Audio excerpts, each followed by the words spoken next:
એક છોકરાને એક શિક્ષકે માર્યો.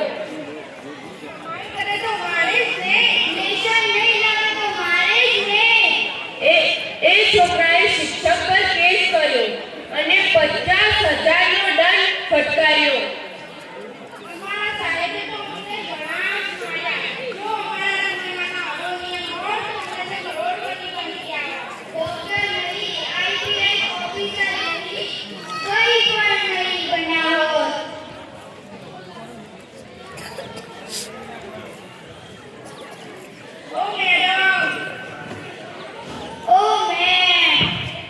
શું છે શાંતિશ્વર, પેપર